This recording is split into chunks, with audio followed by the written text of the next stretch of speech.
பெருஞ்சோதி அருட்பெருஞ்சோதி தனி பெரும் கருணை அருட்பெருஞ்சோதி எல்லா உயிர்களும் இன்புற்று வாழ்க கொல்லா நெறியே உலகமெல்லாம் ஓங்குக வள்ளல் மலரடி வாழ்க வாழ்க. ஐயா வாங்க. நன்றி. வணக்கம். வணக்கம் ஐயா, நல்லா இருக்கீங்களா? நல்லா இருக்கோம். சென்ற வாரம் ஏதோ நிறையா சொல்லி வள்ளி பற்றி குரத்தியை பற்றி சொன்னீங்க. வள்ளி குரத்தி, குறைவான தீ பற்றி பேசணும் இல்லையா? ஏதாவது புரிஞ்சுதா? குரத்தி அது அர்த்தம் உள்ளதாக இருக்குது, சந்தேகமாக இருக்குது, சந்தேகமாகவும் இருக்குது. நான் உங்கள்கிட்ட பொதுவாகவே ஒரு கேள்வி வச்சிடலாம். என்னன்னா,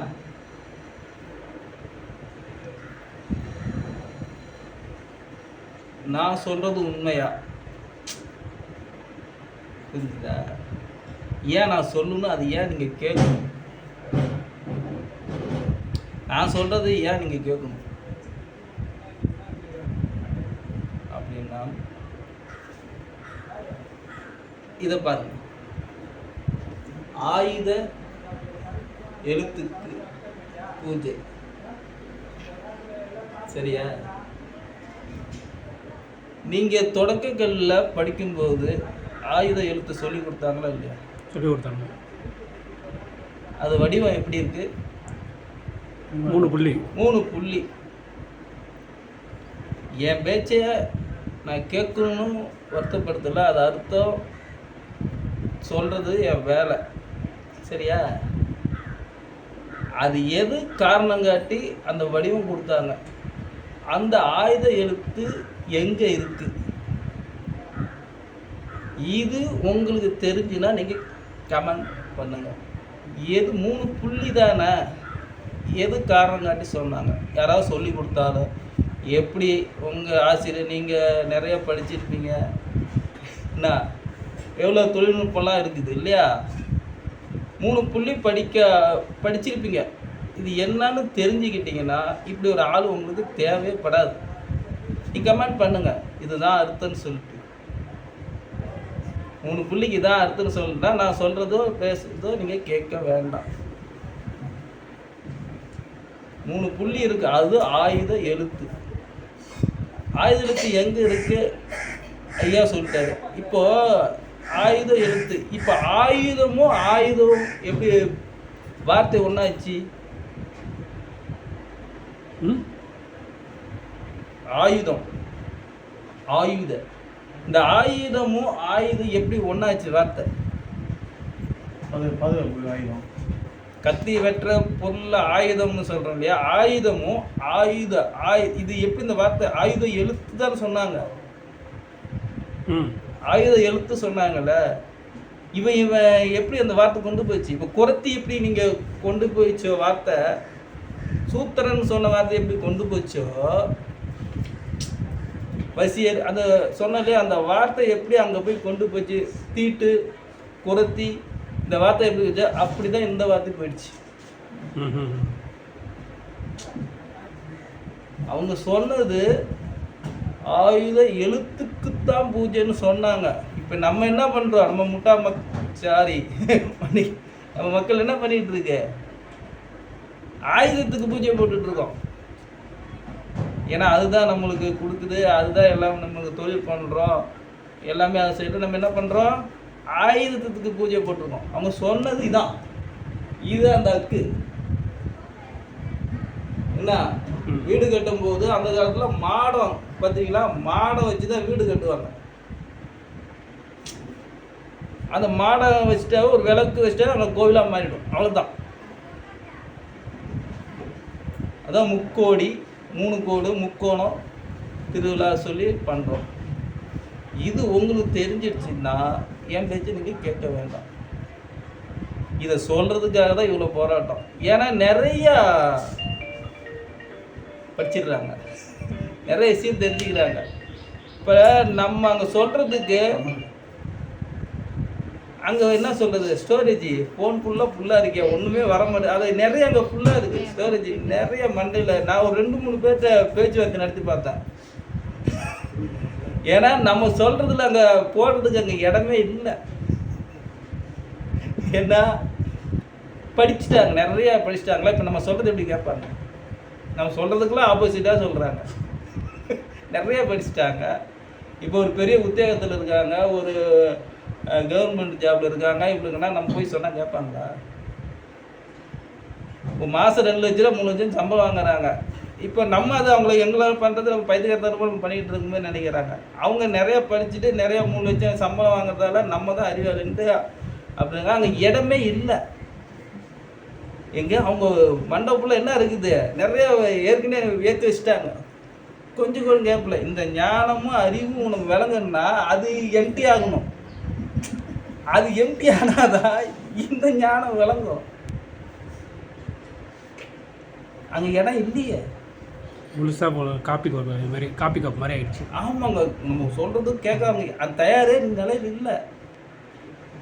கடமைங்கிறாங்க, பிள்ளைய இருக்குன்னா அது கடமைங்கிறாங்க.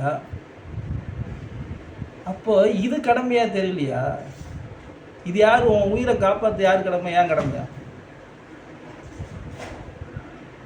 உன் உயிரை உன்னோட இருக்கிறது போகாமல் வச்சுக்கிறது ஏன் வேலையா உன் வேலையா? ஏன் வேலை தான்.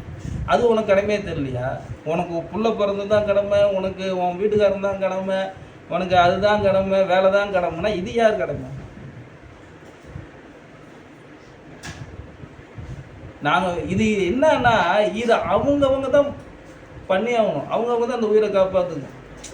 இப்போ நிறைய சம்பாரிச்சிட்டிங்க, நிறைய வச்சிங்க, எனக்கு தான் அறிவு நேரம் இருக்குது, இந்த கார் இருக்குது, வசதி இருக்குது, எல்லாமே இருக்குது. அதுக்கு தான் ஆதியில் சிவவைக்கிறது சொன்னார். என்ன சொன்னார்? நீல வீடு கட்டுவீர், புதிய வீடு, நெடுங்கதவு காலன் யமன் காலன் ஓலை வந்தபோது கை பிசைந்து நின்னீரே. நிறைய உன்ட்ட பணம் இருக்குது, நீ எதை நினச்சாலும் வாங்கலாம், எது நினச்சாலும் பண்ணலாம், இதுக்கு எல்லாமே உனக்கு. அப்போ வந்து நான் வந்து சமூகத்தில் உயர்ந்து நிற்கிறேன், எல்லாமே நிற்கிறேன். யமனுன்ட்டு வரும்போது அப்போ உனக்கு தடுக்க தெரியுமா? இப்போ நிறையா படிச்சிட்டிங்க, நிறையா புனித நூல்கள் எல்லாம் கற்றுக்கிட்டீங்க. நான் எனக்கு தெரியாத விஷயங்கள் இல்லை, ஒரு சின்ன மேட்ரு தான். நீச்சல் தெரியல என்ன ஆகும்? அப்போ அந்த எல்லாமே எனக்கு தெரியுங்கிறத எப்படி நீங்கள் எடுத்துக்கிட்டீங்க? எனக்கு எல்லாம் தெரிஞ்சிச்சு. இந்த நீச்சல் இருக்கு இல்லையா, இந்த குழந்தைய நம்ம தான் பார்த்துக்கணும், நம்ம தான் வளர்க்கணும் நினச்சிக்கணும் இல்லையா? தப்பு. நீச்சல் அந்த புள்ள தான் அடிக்கணும். நீச்சல் அந்த புள்ள அடித்து வந்தால் தான் அது கற்றுக்கும். அதுக்காக நீ நீச்சல் அடிக்க முடியாது. நிறைய பேர் என்னன்னா, என் பிள்ளைய நான் தான் காப்பாற்றி ஆகணும், நான் தான் பார்த்துக்கணும், எல்லாத்துக்கும் நான் தான் செய்யணும், கடமை செஞ்சு தான் ஆகணும். பிறந்தவனுக்கு காப்பாற்ற தெரியாதா? அதுக்கு சொல்ல ஒரு ஆள் வேணுமா? பிள்ளைய பிறந்துட்டா தூக்கி போட்டுருவாங்க. பன்றிக்கு நாய் கூட அறிவு இருக்குது. பிள்ளைய பிறந்துட்டா அது வளர்க்குற வரைக்கும் அது எப்படி தூக்கிட்டு போய் மழை பெஞ்சிட்டா எப்படி போய் சேர்க்குது, எல்லாத்துக்கும் இருக்குது. இந்த அறிவு இல்லாமலாம் கிடையாது. இந்த கற்றுக்கிறது போகிறது சொல்கிறோம், அதை தான் சொல்கிறோம். பிள்ளைய பார்த்துக்கூடாது, தூக்கி போட்டுருணும், உன் கடமை இல்லைங்கிறதெல்லாம் சொல்ல வரல. நிறைய பேர் அப்படி நினச்சிக்கிறாங்க. நம்ம பற்று விட்டு இருங்க அப்படின்னு சொல்லிட்டாவே அப்படி பிள்ளைய பெற்ற பிள்ளை விட்டு நிற்க முடியுமா அப்படின்னு தப்பாக எடுத்துக்கிறாங்க. நீச்சல் அது கற்றுக்கூடுங்கிறோம், நீச்சல் அதுதான் பழகி ஆகணும். அதுக்காக நீங்கள் நீச்சல் அடிக்க முடியாதுன்னு சொல்கிறோம், அவ்வளோதான். குழந்தை கல்யாணம் பண்ணி கொடுத்துட்டீங்க, அதுக்கு பிரசவ வலி வருது, அந்த பிரசவ வலி உன் பிள்ளை கொடுக்காம இருக்கும், நீ ஏற்றுக்க முடியுமா? அதுதான் சொல்கிறேன். அது அவங்களே அனுபவிச்சா அந்த வலி தெரியும், எப்படி பெற்றெடுத்தனும் தெரியும். எல்லாமே என் கடமை, நான் தான் செய்யணும், நான் தான் செய்யணும், எல்லாத்தையும் கோட்டை விட்டுறாங்க. எது தெரிஞ்சுக்கணுமோ, எதை செய்யணும் கடமையோ அதை விட்டுட்டு தானாக நடக்கிறதெல்லாம் என் கடமைங்கிறாங்க. இதெல்லாம் தானாக நடக்கும். சாப்பிட்றது, படிக்கிறது, போகிறது, இதெல்லாம் தானாக நடந்துக்கிட்டு தான் இருக்கும். இதெல்லாம் கடமை கிடையாது. உன் கடமை எப்படி தெரியுமா? அவர் வேலை அதுதான் சொல்கிறாரு. பிறவி பெருங்கடல்ன்றாங்க. இந்த என்னுடைய பிறப்பை வந்து 7 கடல் மணல் எடுத்தாலும் அந்த இது கணக்கு பண்ணி என்னால் சொல்ல முடியாதாங்கிறார் ஒரு சித்தர். அதில் பிறவி பெருங்கடல்னாங்க. ஐயா பிறவி கருங்கடல்டா, அது இருக்கிற ஒன்றுமே தெரிய மாட்டேங்குதுதாங்கிற. இப்போ இதுலேருந்து நீ எஸ்கேப் ஆகணுமா, இல்லை தானாக நடக்கிறத என் கடமைன்னு ஒன்று நீங்களே தாழ்த்திக்கு போகிறீங்களா? அது தானாக நடக்கும். அது ஏஜ் வரும்போது நடக்கும், கல்யாணம் வரும்போது நடக்கும். இதெல்லாம் வந்து நீங்கள் ஒன்றும் இல்லை. காசு பொருள், இந்த காசுங்கிறாங்க. காசு என்னன்னா இது எனக்கு என்னன்னே தெரியாது.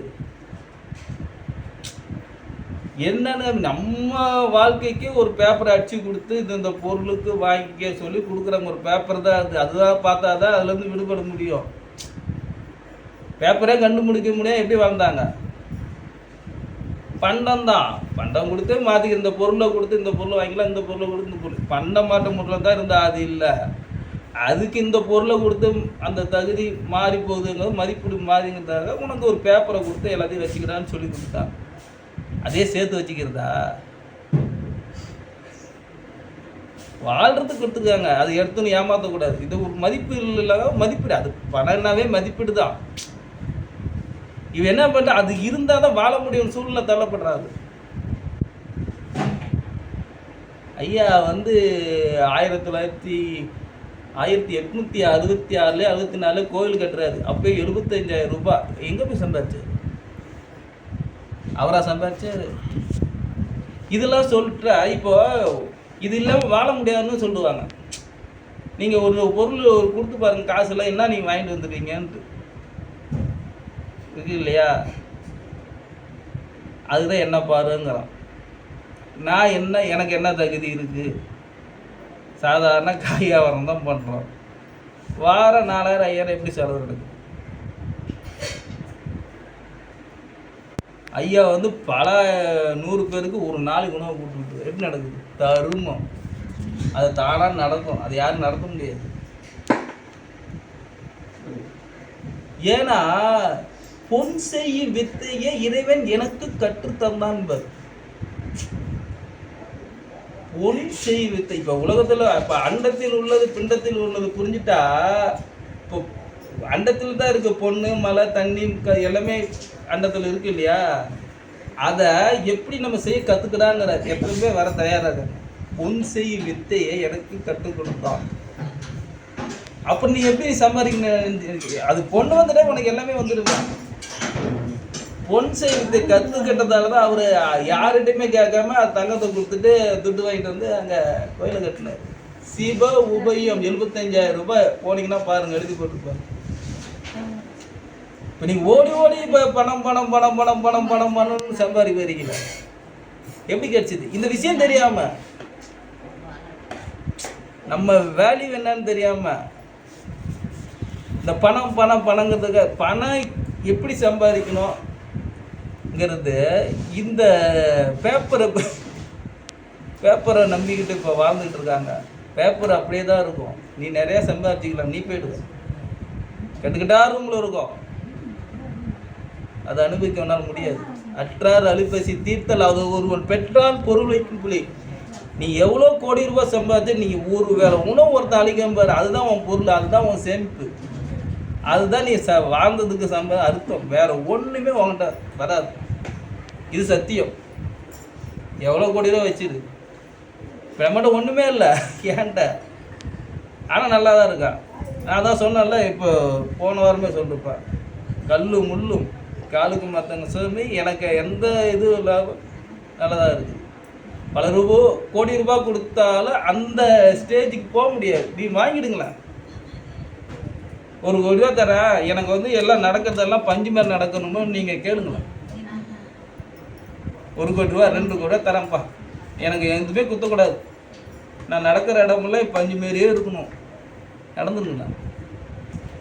அந்த இடத்துக்கு வாடான்னு கூப்பிட்றோம். நீங்கள் சம்பாதிங்க, அதெல்லாம் வேணான்னு சொல்ல, பொருள் வேணும் தான்.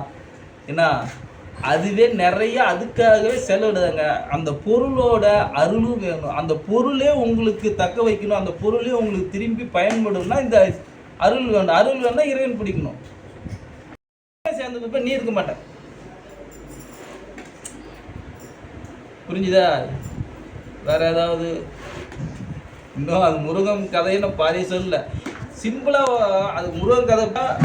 இந்த காவடி இருக்கு, நிறைய இருக்கு காவடி, அதாவது திருவடிக்கு இந்த அந்த காவடி இந்த காவடி எல்லாம் ஒரு அடுங்கி. இந்த சாராம்சம்லாம் நீ புரிஞ்சுக்கிறதுக்கு நான் முன்ன சொன்னல, ஒரு நூலோட படிக்கும்போது அது சாராம்சம் அங்கே 2 லைன் தெரிஞ்சுட்டாவே பிடிச்சிக்கலாம்னு சொன்னேன். அது ஃபுல்லாக படிக்க இப்போ திருக்குறள் என்ன அந்த 130 அதிகாரம் ஒன்று தெரிஞ்சுட்டே போதும். இப்போ அகரமுறை எழுத்தரலாம், கடவுள் வாழ்த்துட்டு, அப்புறம் வான் சிறப்புன்னு வருதா, அவர் ஒழுக்க உடமைன்னு ஒரு பொருள் இது. அப்புறம் என்ன இந்த விதிக்கு, இந்த மனைவிக்கு, மக்கள் பெருக்கு எல்லாத்துக்கும் ஒன்றும் தெரிஞ்சுட்டே போதும். 10 தெரிஞ்சிடல, கொல்லான் புலால் மாதிரி தானே கை கூப்பி எல்லா உயிரும் தோணும். அது ஒன்று தெரிஞ்சுட்டா போதும். அது 10 அது சார்ந்து தான் இருக்கும். அது ஒன்று எடுத்துட்டுனா அந்த 10 குறளும் அது சார்ந்து தான் இருக்கும். இப்போ அதுதான் சொல்ல வரேன். அந்த 10 அந்த 130 1300 அந்த குறளுக்குள்ள ஒரு மேலே என்ன இருக்கோ அது சார்ந்து தான் இருக்கும். இப்போ நான் சொன்னேன் இல்லையா, இந்த மூச்சு தான், இந்த சூரியகலை இதெல்லாம். அப்போ என்ன சாராம்சம்? அந்த முருகனை பற்றியோ அங்கே வழிபாட்டு தலங்கள் எல்லாமே மனிதன்கிட்ட இருக்க அந்த உடலில் இருக்கிறதா காட்டுறாங்க. இதை வந்து நீங்கள் பேர் தெரியலனாலும் நம்ம உடம்புல இருக்கு ஒன்று ஏதோ ஒன்று காட்டுறாங்கப்பா, அப்படி எடுத்துக்கணும்.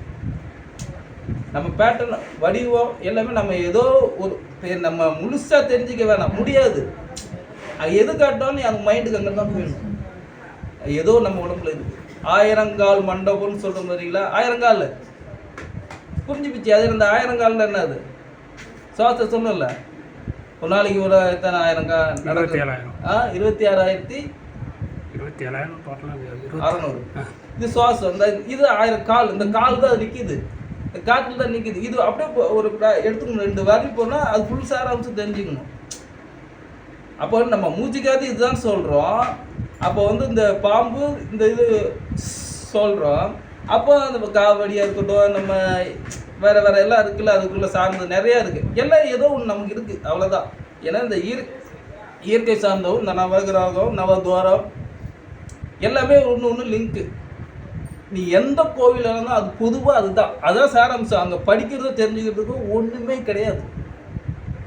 எந்த சிவன் கோயிலாக இருக்கும், இப்போ நடராஜர் கோயில் பார்த்தீங்களா, எங்கே இருக்கு? சிதம்பரம் ஒரு சயின்ஸு. அப்படியே உருவம் காட்டுவாங்க, அருவம் லிங்கம் காட்டுவாங்க, அடுத்து வெட்ட வெளி காட்டுவாங்க. எப்படி அங்கேருந்து வெட்ட வெளியாக வருது, உருவமாக இருக்குது. தாய் வீட்டில் அப்படியே வந்துருங்க, தாய் வீட்டில் எப்படி வரா, வெட்ட வெளியாக வரா, உருவமாக இருக்குது. இப்போ நம்ம போகிறது உருவமாக இருக்கும், உருவம் போகிறோம், வெட்ட வெளியாக போயிடணும். இதுதான் ப்ராசஸ். அங்கே அவ்வளோதான் கொடுத்துருக்காங்க. அதுதான் கல்வி. அது சாராம்சம் ஃபுல்லாக இங்கே இருக்கிறது தான் எல்லாம் கொடுக்குறாங்க. அங்கே ஆராய நினைக்கிறாங்க. அங்கே சாராம்சம் என்ன இருக்குது, எப்படி வந்தோம் எப்படி போகணும், அவ்வளோதான். அது தெரிஞ்சுக்கணும் நினச்சா உனக்கு ஆயுசு பத்தாதும்பா. அது புரிஞ்சுக்கணும், அவ்வளோதான். வேற ஒரு மேட்டரும் இல்லை. நம்ம அந்த இடத்துக்கு போகணும். அதுக்கு என்ன வழி? ஐயா கிட்ட வந்து புரிஞ்சுதா? வேற ஏதாவது செய்தி கருத்து? அடுத்த வாரம் என்ன செய்தி சொல்லணும்? இந்த வசந்த ஆடியை பற்றி பேசலாமா? ஆனால் ஆடியை பற்றி பேசுனா யாருக்கிட்டையும் இடம் காலியாக இல்லைன்னு தான் யோசிக்காது. சொல்லி கேட்குறது அங்கே நிறைய ஸ்டோரேஜ் பண்ணிட்டாங்களே. நம்ம சொல்கிறது சொல்லுவோம், கேட்குறவங்க கேட்குறோம். அதனால தான் அதை, ஏன்னா அது நல்ல விஷயம். ஏன்னா இவர் சொல்கிறோம் எடுத்துக்கிறோம். ஆனால் நிறைய படிச்சுட்டாங்கண்ணா. ஏன்னா மாணிக்க ஒரு நிமிஷம்ண்ணா, மாணிக்க வாசகர் போனார் இல்லையா, இந்த வெட்டவேலி, இந்த வான்தேவம். இப்போ நம்ம சொன்னல சிதம்பரத்தில் வான்தேகம், அப்புறமா உருவம், அப்புறம் உருவம் இல்லையா, இந்த 3வது இடத்துக்கு போனவர் தான் மாணிக்க வாசகர். வான்தேகம் அந்த 3வது உடம்பு. அவருக்கு நிறைய தடை இருந்துச்சு. முதல் தடையே அவர் கட்ட கல்விடாங்கிறது.